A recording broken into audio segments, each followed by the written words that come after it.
chapter 12. About that time, Herod the king laid violent hands on some who belonged to the church. He killed James, the brother of John, with the sword. And when he saw that it pleased the Jews, he proceeded to arrest Peter also. This was also during the days of unleavened bread.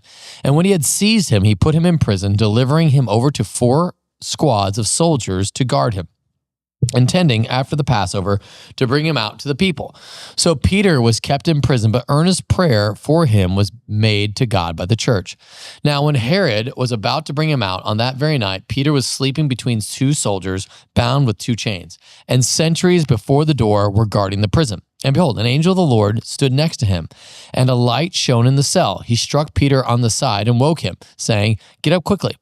And the chains fell off his hands. And the angel said to him, "Dress yourself and put on your sandals." And he did so. And he said to him, "Wrap your cloak around you and follow me." He went out and followed him. He did not know that this was being done by the angel was real, but thought he was only seeing a vision. When they had passed the first and the second guard, they came to the iron gate leading into the city. It opened for them on its own accord, and they went out and went along one street. And immediately the angel left him. When Peter came to himself, he said, "Now I'm sure that the Lord has sent his angel and rescued me from the hand of Herod and from all that the Jewish people were expecting." When he realized this, he went to the house of Mary, the mother of John, whose other's name was Mark, where many were gathered together and were praying. And when he knocked at the door of the gateway, a servant girl named Rhoda came to answer. Recognizing Peter's voice, in her joy, she did not open the gate, but ran in and reported that Peter was standing at the gate.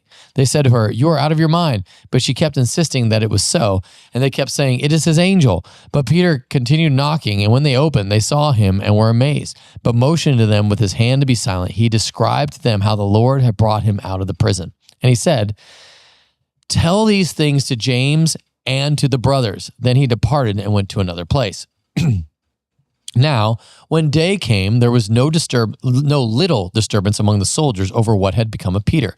And after Herod searched for him and did not find him, he examined the sentries and ordered that they should be put to death. Then he went down from Judea to Caesarea and spent time there. Now, Herod was angry with the people of Tyre and Sidon, and they came to him with one accord. And having persuaded Blastus, the king's chamberlain, they asked for peace. But their country depended on the king's country for food. On an appointed day, Herod put on his royal robes, took his seat upon the throne, and delivered an oration to them. And the people were shouting, "The voice of a God and not of a man." Immediately an angel of the Lord struck him down, because he did not give God the glory, and he was eaten by worms and breathed his last. But the word of God increased and multiplied. And Barnabas and Saul returned from Jerusalem when they had completed their service, bringing with them John, whose other name was Mark. This is the word of the Lord.